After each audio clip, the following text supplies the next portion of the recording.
مدینہ میں آنے کے ساتھ سب سے پہلے جاتے مسجد میں نماز پڑھنے کے لیے. نماز پڑھنے کے بعد وہ دیکھتے ہیں کہ کئی علماء آپس میں علم کے بارے میں گفتگو کر رہے ہیں, اور ان میں سے ایک نوجوان, تقریباً 30 سال کا نوجوان, جس کا نام تھا شیخ عبد الرحمان, وہ سب سے بہترین عالم تھا. وہ اس سے کافی متاثر ہوتے.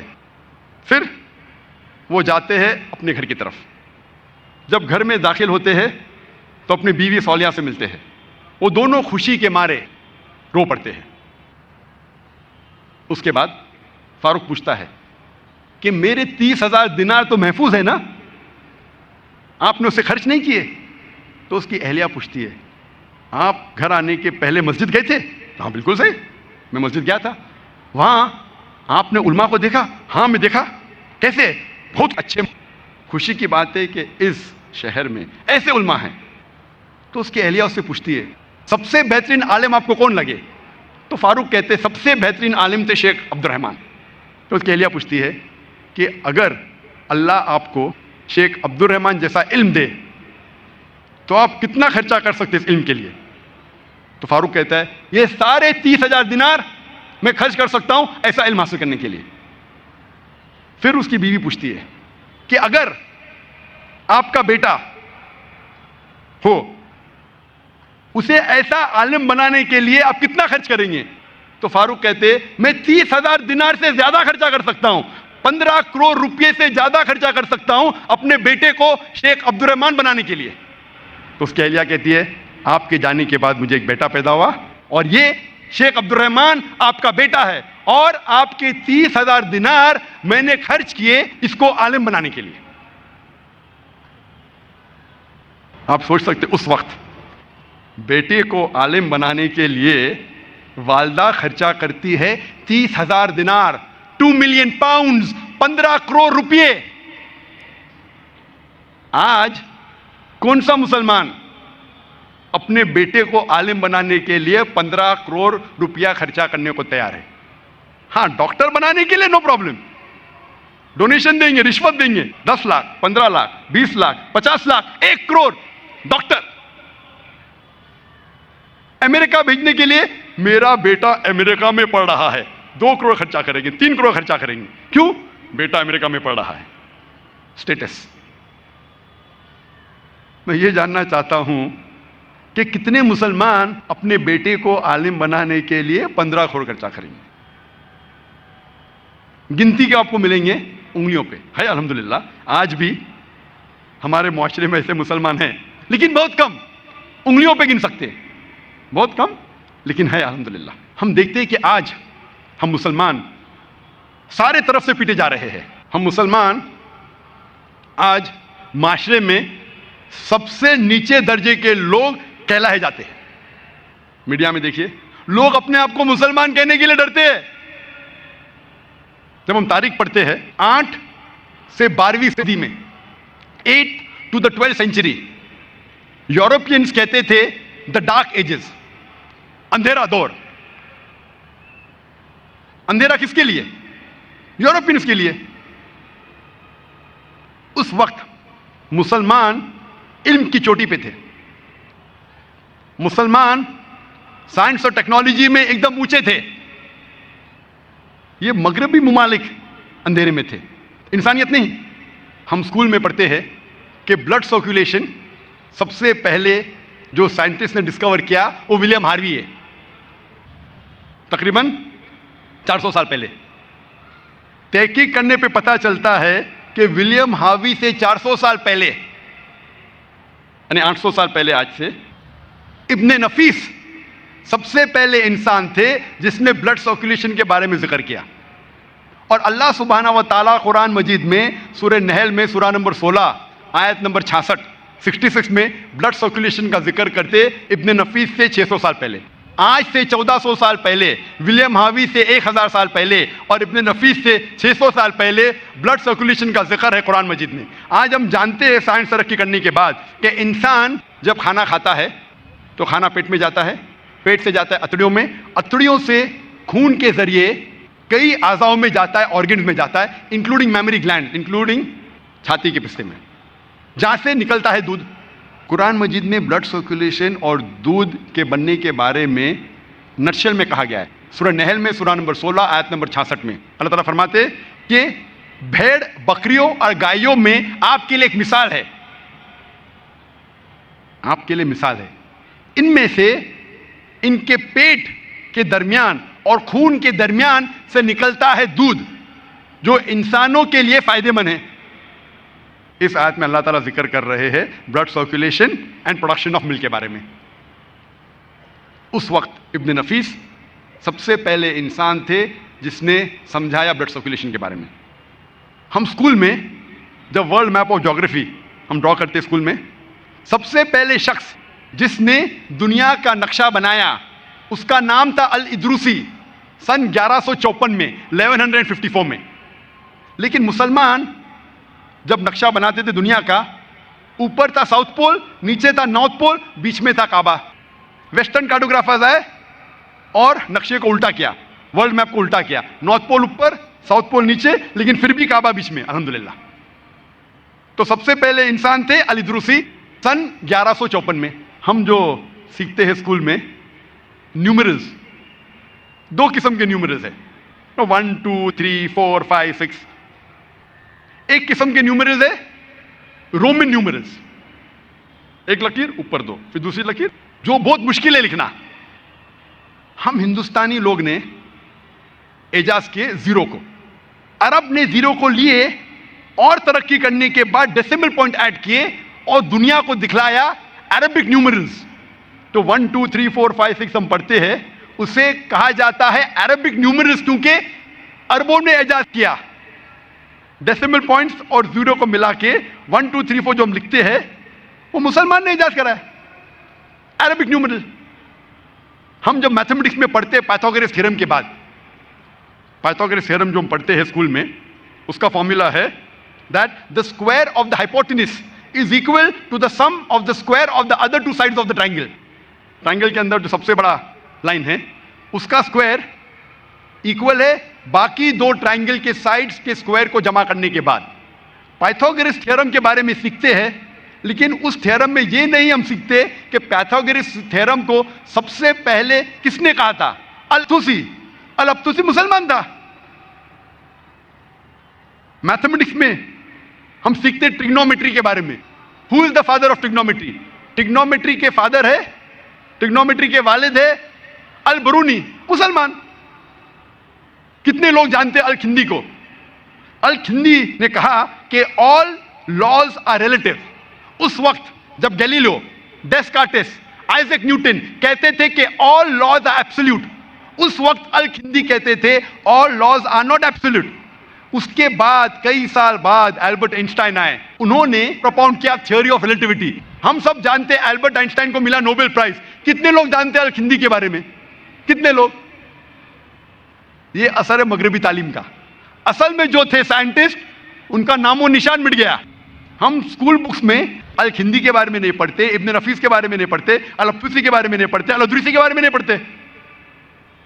کئی سال پہلے 3 بھائی تھے, محمد, احمد اور حسن شاکر. یہ 3 بھائیوں نے ریڈ سی پہ ایک ڈگری کے ذریعے سرفیس ایریا میجر کیا سارے ارتھ کا, اپنے اس دھرتی کا سرفیس ایریا میجر کیا. اس وقت جب لوگ سمجھتے تھے کہ دھرتی چپٹی ہے, دی ارتھ از فلیٹ, اس وقت یہ 3 بھائیوں نے ریڈ سی کے ایک ڈگری کے ذریعے سرفیس ایریا میجر کیا, جو آج سائنس کہتی ہے ماشاء اللہ کافی حد تک الحمدللہ صحیح ہے. ہم پڑھتے کیمسٹری میں فادر آف کیمسٹری گیبر.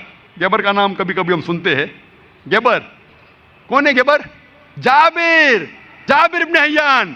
وہ گیبر لگتا ہے ویسٹرنر ہے, انگریز ہے. گیبر, گیبر تو کون پہچانے گا مسلمان ہے؟ جابر, جابر ابن حیان. وہ جابر ابن حیان تھے جو فادر تھے کیمسٹری کے.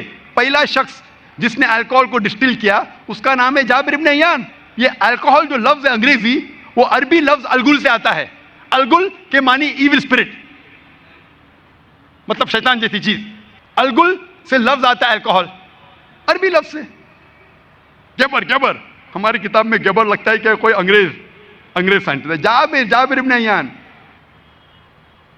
ہم جب تاریخ کی تحقیق کرتے ہیں, سائنٹیفک تاریخ کی, ہمیں پتا چلتا ہے کہ محمد زکریا رازی جو الحمدللہ میڈیسن کے میدان میں ماہر تھے. انہوں نے 2 کتاب لکھی اسمال پاکس اور میزل پہ. ہم جب سائنٹیفک تاریخ تحقیق کرتے ہیں پتا چلتا ہے کہ علی ابن عباس نے 20 جلد لکھی تھی theory and practice of medicine کے بارے میں. اور آج کی سائنس کہتی ہے کہ ایک مشہور شخص تھے ایویسینا. ایویسینا جسے کہا جاتا تھا ایرسٹوٹل آف دا ایسٹ, جو بہت فیمس فلاسفر تھے, میتھمیٹیشین تھے. ایویسینا, اس کا اصل نام تھا علی ابن سینا. ایویسینا لگتا ہے کہ انگریز نام, ایویسینا علی ابن سینا. تو جب ہم تحقیق کرتے ہیں سائنٹیفک ہسٹری کی, ہمیں پتا چلتا ہے کہ اس وقت سائنس کے میدان میں سب سے اونچے معیار پہ مسلمان تھے, اور اس وقت غیر مسلمان کو بھی اگر سائنس کی تحقیق کرنا تھا ان کو فرض تھا کہ وہ عربی سیکھے. اگر سائنس کی تحقیق کرنا ہے اور اچھے معیار پہ پہنچنا ہے, جس طریقے سے آج انگریزی اہم ہے, اس وقت سینکڑوں سال پہلے سائنس کے میدان میں ماہر بننے کے لیے آپ کو عربی سیکھنا فرض تھا. اس وقت ہم مسلمان عروج پہ تھے, آج ہم نیچے. کیوں؟ اس وقت ہم مسلمان قرآن اور حدیث کے قریب تھے. ہم اللہ اور اللہ کے رسول کے فرمان پہ عمل کرتے تھے. آج افسوس کی بات ہے, ہم مسلمان اللہ اور اللہ کے رسول سے کوسوں دور ہے, میلوں دور ہے. آج کی ہماری حالت جو ہے اس دنیا میں, کیونکہ ہم مسلمان دین سے دور ہے, اور عیسائی عروج پہ ہے کیونکہ وہ بھی اپنے دین سے دور ہے. وہ لوگ اپنے دین سے دور ہے جو غلط دین ہے اور عروج پہ پہنچ گئے. ہم ہمارے صحیح دین سے دور ہے, دین الحق سے, اور آج ہماری حالت کہ ہم نیچے ہے. یہ فکر کے ساتھ 20 سال پہلے میں بھی کشمکش میں تھا کہ کیوں نہ ہم ایسا اسکول قائم کریں جس میں تعلیم دونوں جہاں کے لیے ہو. تقریباً 19 سے 20 سال پہلے میں نے اللہ سے دعا کی. پہلے چونکہ آپ جانتے ہوں گے کہ میں ڈبیٹنگ میں بہت ماہر تھا, میں سوچتا تھا ارے کوئی بھی بیوی ہوں گی چند مہینے میں اسے لائن پہ لے کے آؤں گا. یہ میری سوچ تھی اس وقت 22 سال 23 سال پہلے. اللہ نے مجھے فن دیا ڈبیٹنگ کا, کوئی بھی شخص ہوگا اس کو 3-4 مہینے میں لائن پہ لے کے آئیں گے. پھر تقریباً 20 سال پہلے اللہ نے مجھے ہدایت دی. پھر میں اللہ سے دعا کرنے لگا کہ مجھے ایسا ہم سفر دے جو میرے لیے سب سے بہترین ہو, مجھے سب سے بہترین بیوی دے. اور اللہ نے میری دعا پوری کی, اور تقریباً 19 سال پہلے اس بمبئی شہر میں تو مجھے کوئی نہیں ملا, تو اللہ نے مجھے الحمدللہ پونا شہر سے میرا ہم سفر چنا.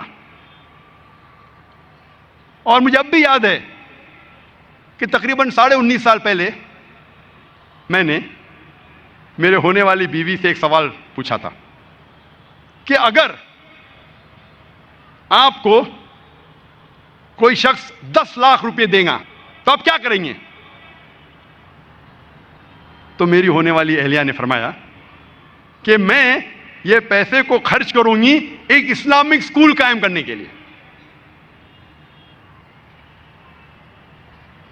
10 لاکھ 20 سال پہلے تقریباً آج کے تقریباً 2-3 کروڑ ہو سکتے, 2-3 کروڑ روپے. الحمدللہ میں اس جواب سے کافی خوش ہوا, اور اللہ سبحانہ و تعالیٰ نے میری دعا سن لی اور مجھے دنیا میں سب سے بہترین بیوی دی. بمبئی میں نہیں ملی تو اللہ تعالیٰ نے پونا سے مجھے دی.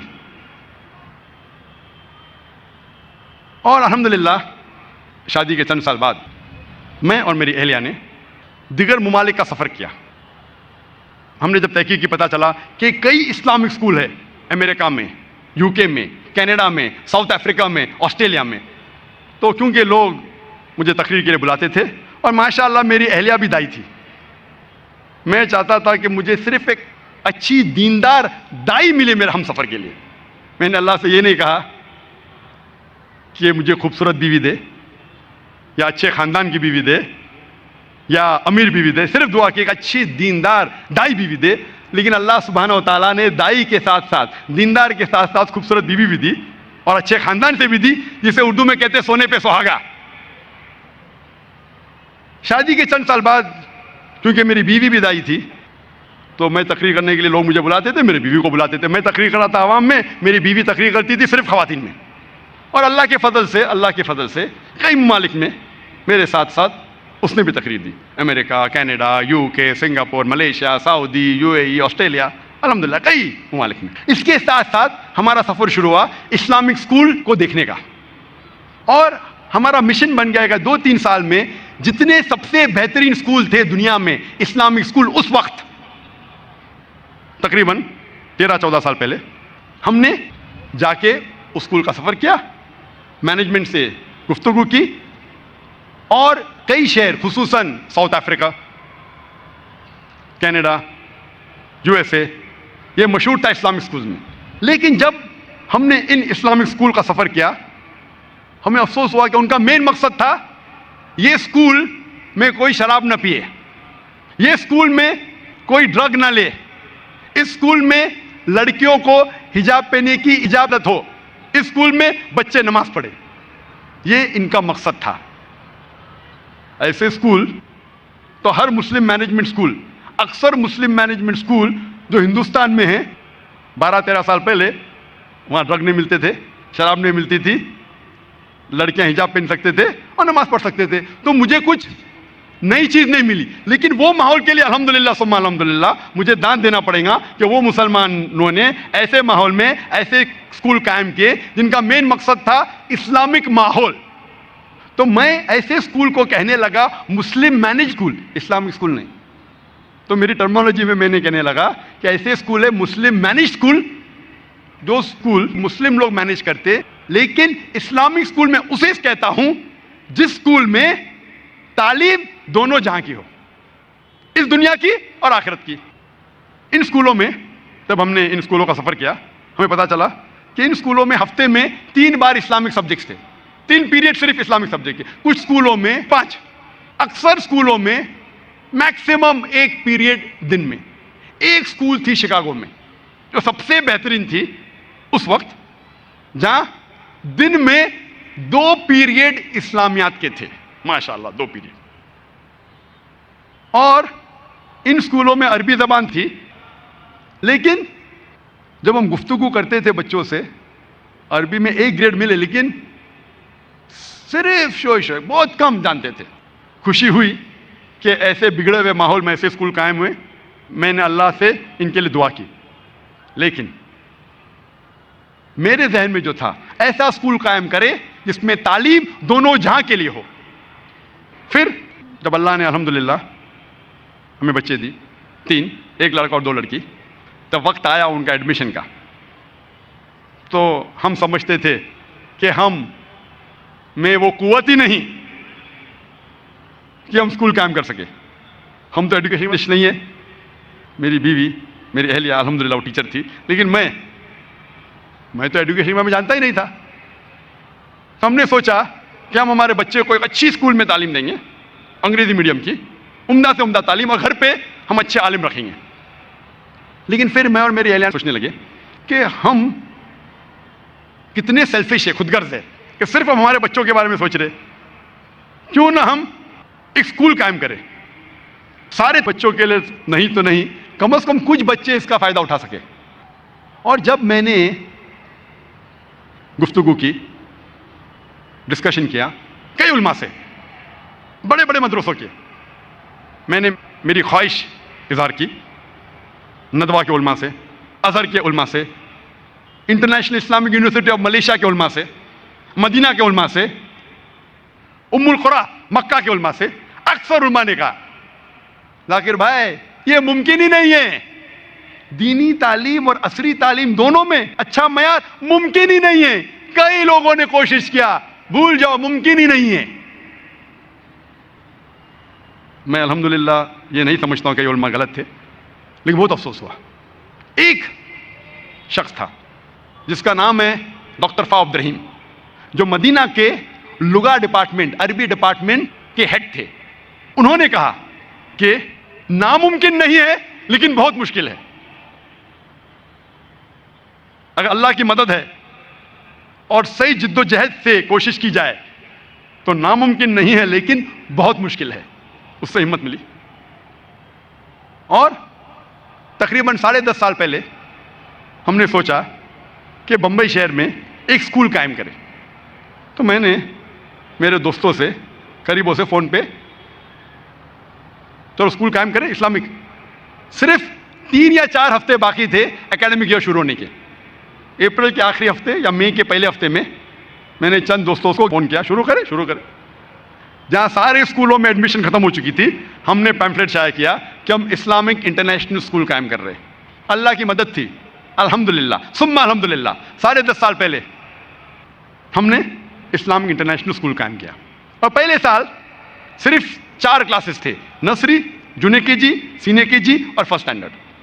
اور میرا نظریہ ہمیشہ تھا کہ جو بھی کام کرو ایک یونیک کام کرو. یونیک مطلب ہٹ کے, علیحدہ, یا دنیا میں بہترین کام. میری ہمیشہ خواہش تھی اور میرا نظریہ یہی تھا کہ 2 قسم کے کام کرو. ایسے کام کرو جو دنیا میں سب سے بہترین ہو, اور ایسے کام کرو جو ہٹ کے ہے.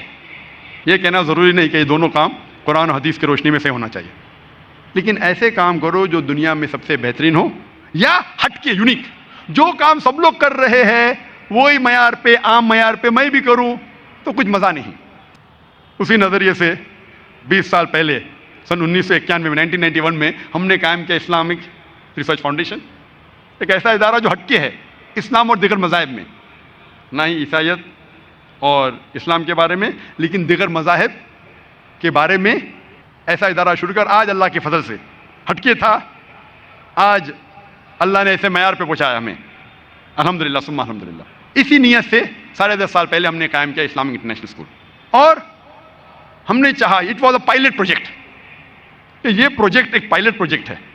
پائلٹ بولتے ہیں نا سیمپل, اور سیمپل کے لیے انسان جدوجہد کرتا ہے کہ یہ سیمپل سب سے بہترین ہو. اور ہم نے سوچا ایسا اسکول قائم کرے جس میں دین اور دنیا کی تعلیم دونوں ہو, لیکن دونوں عمدہ ہو. میری خواہش تھی کہ ہمارا بچہ جب 10ویں اور 12ویں سے فارغ ہو تو کم از کم ایک عام عالم جو مدرسے سے فارغ ہوتا ہے کم از کم اتنا علم تو اس کے پاس ہو. یہ میری دعا تھی. اور عصری تعلیم میں انٹرنیشنل لیول پہ اس کا معیار ہو. اس نیت سے شروع کی. اور ہم سروے کرنے لگے کہ باقی اسکول کا معیار کیا ہے, اسٹیٹسٹکس کیا ہے, اور کوشش کرنے لگے کہ ہم ان باقی اسکولوں سے بہتر بنیں. تو پہلے ہم نے تحقیق کی کہ عام اسکولوں میں ٹیچر اسٹوڈنٹ ریشو کیا ہے. تو پتہ چلا کہ بمبئی شہر میں, جو ایک تعلیم یافتہ شہر ہے, عام اسکولوں میں ہر کلاس میں تقریباً 40 سے 50 بچے ہوتے ایک اچھے معیار کے اسکول میں. باقی اسکولوں میں 60 بچے, 70 بچے. اچھے معیار کے اسکول میں 40 سے 50 بچے, اور 2 کلاس میں 3 ٹیچر ہوتے. تو تقریباً اچھے اسکولوں میں ہر 30 سے 35 بچے کے پیچھے ایک ٹیچر ہے, ایک مدرس ہے. انٹرنیشنل اسٹینڈرڈ کہتی ہے کہ ہر 20 بچے پہ ایک ٹیچر ہونا چاہیے. جو پرائیویٹ اسکولز ہے UK, USA, کینیڈا میں, ان کا اسٹیٹسٹکس ہے ہر 10 سے 12 بچوں کے پیچھے ایک ٹیچر ہونا چاہیے. تو میں نے کہا کہ ہم اسکول قائم کریں گے ہر 5 بچے پہ ایک ٹیچر. اگر دنیا کا اونچا معیار 10 سے 12 ہے, ہم شروع کریں گے ہر 5 بچے پہ ایک ٹیچر, چاہے کتنا بھی خرچہ ہو. اور شروع کیا ہم نے اسکول. عام جو اسکول ہماری ہے, نرسری شروع ہوتی ہے 8 بجے سے لے کے 11:30 تک, جونیئر کے جی 8 بجے سے لے کے 1:20 تک, سینئر کے جی 8 بجے سے 3:40 تک, اور ایک اسٹینڈرڈ کے بعد, پہلی اسٹینڈرڈ کے بعد سے لے کے 11ویں 12ویں تک 8 بجے صبح سے لے کے 4:30 بجے تک. عام اسکولوں سے 2 گھنٹے زیادہ ہے کیونکہ ہم تعلیم دونوں جہاں کی دے رہے ہیں. لیکن یہ جو 2 گھنٹے زیادہ ہے کیوں؟ کیونکہ ہم اسکول میں نماز پڑھاتے ہیں, اسکول کے اندر بریک ہوتا ہے, مڈ ڈے میل ہوتا ہے, لنچ ہوتا ہے. یہ 8 سے 4:30 بجے تک ہمارے اسکول میں 12 پیریڈ ہے, 12 گھنٹیاں ہیں. ایک پیریڈ 35 منٹ کا ہوتا ہے, اور 12 پیریڈ میں سے 2 پیریڈ عام طور پہ ہر روز ہوتا ہے extracurricular activity, martial arts, taekwondo, karate, swimming, computers. تو 12 پیریڈ میں سے تقریباً 2 پیریڈ ہر روز ہوتی ہے ایکسٹرا کریکولر ایکٹیویٹی, مینس جو مین تعلیم کے علاوہ. اور ہمارے اسکول میں فرسٹ اسٹینڈرڈ سے ہم مارشل آرٹ سکھاتے ہیں, کراٹے, ٹیکوانڈو. جب بچہ 5ویں میں پہنچتا ہے لازم ہے کہ اسے بلیک بیلٹ بننا چاہیے 5ویں یا 6ٹھی میں. ایک دم ہی کمزور ہے تو چھٹی میں بلیک بیلٹ بنے گا، لیکن بلیک بیلٹ بننا فرض ہے۔ آج ہمارے اسکول میں 100 سے زیادہ بلیک بیلٹ ہے، 50 سے زیادہ لڑکیاں اور 50 سے زیادہ لڑکے بلیک بیلٹ۔ میں نہیں جانتا ہوں پورے ہندوستان میں کوئی بھی اسکول میں جس سے 100 سے زیادہ بلیک بیلٹ ہے۔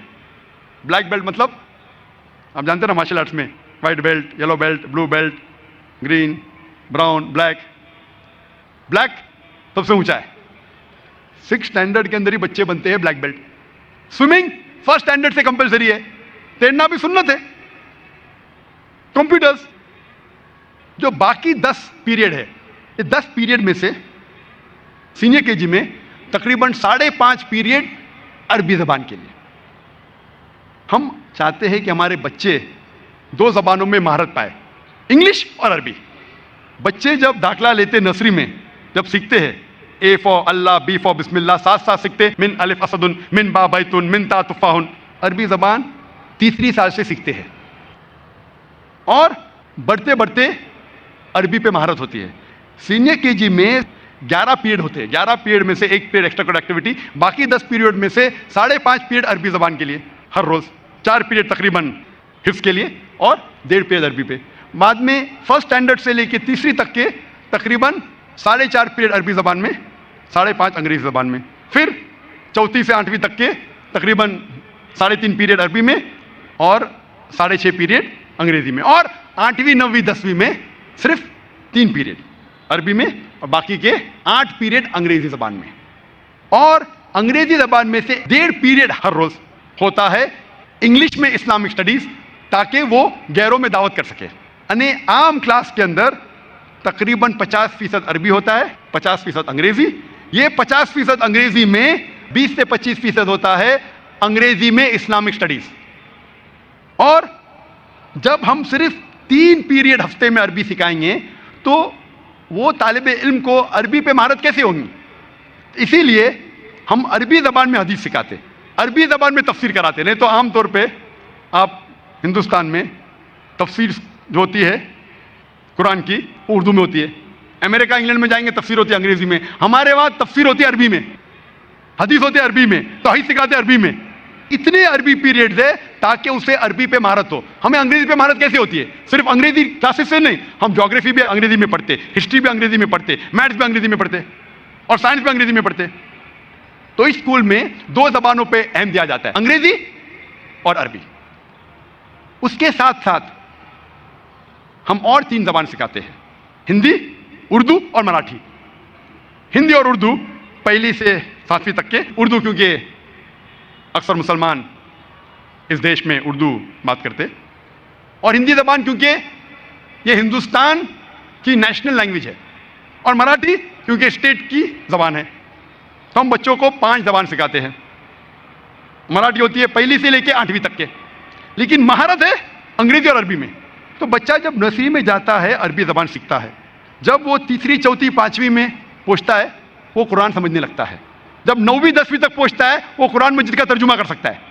تقریباً 80 سے 90% تک اکثر ہمارے طالب علم جو 9ویں اور 10ویں میں ہیں وہ قرآن مجید کا ترجمہ کر سکتے ہیں انگریزی میں۔ ہم قرآن پڑھنے شروع کرتے ہیں نرسری سے افضل القرآن، جونیئر کے جی سے، اور سینئر کے جی سے شروع ہوتا ہے تلاوت قرآن ناظرہ، کچھ حفظ بھی کرتے ہیں۔ اور پھر ہم چند بچوں کو چنتے ہیں، تقریباً 1/3 1/3 حصہ 1/3 بچوں کو ہم چنتے ہیں حفظ کے لیے، اور کہتے ہیں کہ آپ 1.25 گھنٹہ اسکول کے پہلے آؤ۔ 8 بجے آنے کے بجائے آپ 6:40 پر آؤ، 6:40 پہ آؤ، تاکہ آپ 1.25 گھنٹہ روز حفظ کر سکیں۔ تو پہلی اسٹینڈرڈ سے ہم 1/3 بچے 1/3 بچے کو چنتے ہیں اور 1.25 گھنٹہ پہلے بلاتے ہیں، اور اس 1.25 گھنٹے میں وہ حفظ کرتے ہیں۔ ہر روز صرف 5 لائن 5 لائن وہ پڑھتے ہیں اور پختگی سے یاد کرتے ہیں، اور پھر جو 5 لائن کل یاد کیے تھے اس کا مراجعہ کرتے ہیں، اور پھر 1 یا 2 پیج جو چند ہفتے یا چند مہینے پہلے یاد کیے تھے۔ تو ہر روز وہ 5 نئی لائن یاد کرتے ہیں۔ ایک قرآن کے پیج میں، حفظ کے قرآن میں 15 لائن ہوتے ہیں، تو 3 دن میں 1 پیج یاد کرتے ہیں۔ ہمارے اسکول کی 2 دن چھٹیاں ہوتی ہیں، جمعہ اور اتوار۔ لوگ کہتے ہیں یہ عجیب ہے, اکثر اسکول کو سنیچر اتوار کو چھٹی رہتی ہے, یہ جمعہ کدھر بیچ میں آ گیا؟ جمعہ کیونکہ اسلامک دن ہے, ہم چاہتے اسلامک اسکول میں ہمارے اللہ کے رسول فرماتے یہ ہمارے ہفتے کی عید ہے. لیکن پہلے کئی والدین نے اعتراض کیا یہ عجیب ہے, لیکن پھر ہمیں پتا چلا کہ بہت سے فائدے ہیں. بچہ جب چھٹی کے بعد اسکول آتا ہے تو اس کا ذہن تازہ ہوتا ہے. تو سنیچر اتوار کو چھٹی کے بعد منڈے کو ذہن تازہ ہوتا ہے. ہمارے وہاں ذہن ہفتے میں 2 بار تازہ ہوتا ہے, سنیچر کو اور پیر کو 2 بار. جو لوگ حفظ کے لیے چنے جاتے انہیں اتوار کو 8 بجے سے لے کے 1 بجے زیادہ آنے پڑتا ہے. اس طریقے سے ہر سال وہ 4 جز یاد کرتے ہیں, 4 جز.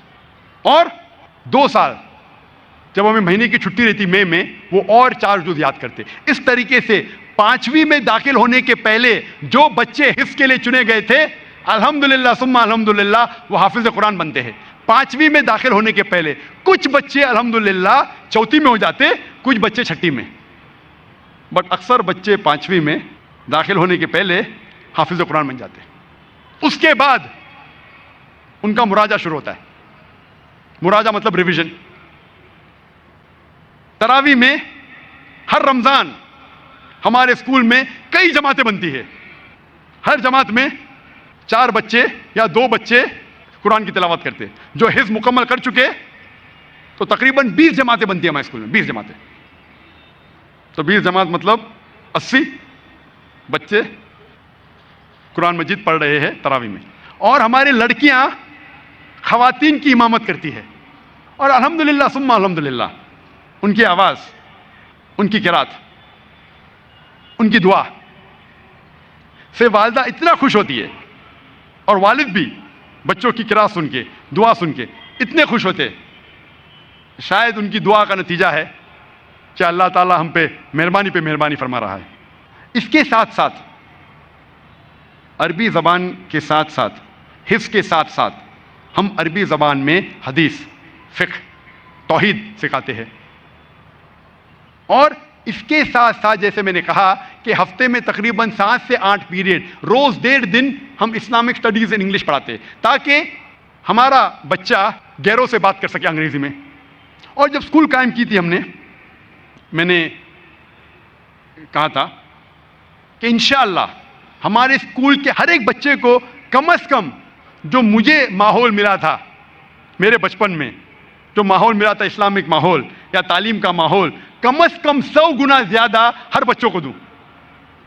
یہ نیت سے میں نے اسکول قائم کی 10.5 سال پہلے, اور اللہ کی مدد سے آج میں کہہ سکتا ہوں کہ ہر بچہ, ہمارا سب سے نیچے درجے کا بچہ انشاءاللہ جو مجھے تعلیم ملی میرے بچپن میں, میرے اسکول میں, اسلام کی اور علم کی دنیاوی تعلیم, اس سے انشاءاللہ ہمارے اسکول میں 100 گنا زیادہ ماحول ہمارے بچوں کو مل رہا ہے. ہمارے اسکول کا معیار یہ نہیں کہ ہر بچہ ذاکر جیسا بنے. ہمارے اسکول کے سب سے نیچے درجے کا معیار ہے کہ کم از کم اگر آپ پاس فیل مطلب جسٹ پاس فیل ہو تو بھی ذاکر سے اچھے بنو. ذاکر معیار نہیں ہے. یہ نیت سے اللہ کی مدد سے ہم نے اسکول قائم کیا. اور ساتھ ساتھ عصری تعلیم, میتھمیٹکس, انگلش, سائنس, ہسٹری, جغرافی.